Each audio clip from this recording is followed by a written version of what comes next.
ഒരു പ്രശ്നം എന്നെ ഇൻഫാക്ട് എനിക്ക് ഞാനത് ആദ്യമായിട്ടാണ് ഞാൻ ഇന്റർവ്യൂവിൽ പറയുന്നത്.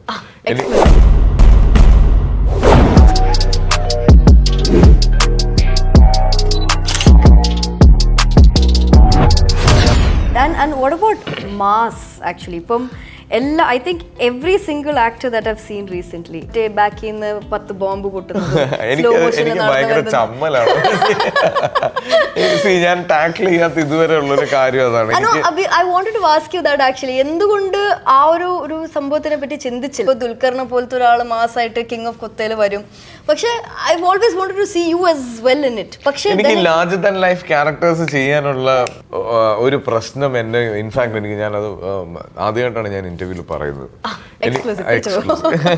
എനിക്ക് അങ്ങനെ ഒരു ബുദ്ധിമുട്ടുണ്ട്. കാര്യം നമ്മുടെ ചുറ്റും കാണുന്ന പല ആളുകളിൽ നിന്നാണ് നമുക്ക് ചില ക്യാരക്ടേഴ്സ് ഇൻസ്പയർഡ് ആവുന്നത്. ഒരു പരിധി വരെ കുറെ ആളുകളെ നമ്മൾ ഇമിറ്റേറ്റ് ചെയ്യാറുണ്ട്. ഞാൻ ഇതുവരെ ഒരു അതർ ദാൻ മമ്മൂക്ക, ലാലേട്ടൻ, ഞാൻ അങ്ങനത്തെ ഒരു ഹ്യൂമൻ ബീങ്ങിനെ കണ്ടിട്ടില്ല. ഒരു ലാർജർ ദാൻ ലൈഫ് സ്പേസിൽ ജീവിക്കുന്ന ഒരാളെ കണ്ടിട്ടില്ല. അപ്പോൾ അത് കണ്ട് മനസ്സിലാക്കിയതിന് ശേഷം അങ്ങനെ ചെയ്യണം എന്നുണ്ടെങ്കിൽ പിന്നെ ടിക്കി ടാക്ക എന്ന് പറഞ്ഞിട്ട് ഞാനൊരു സിനിമ ചെയ്യുന്നുണ്ട്. അത് ഞാൻ ഇത് ടാക്കിൾ ചെയ്യാൻ ശ്രമിക്കുന്ന ഒരു സിനിമയാണ്. ചെറിയ രീതിയിൽ നമുക്ക് മാസ് എക്സ്പെക്ട് ചെറുതല്ല, വലിയ രീതിയിലുണ്ട്. 90.8 ദിൽ സേ FM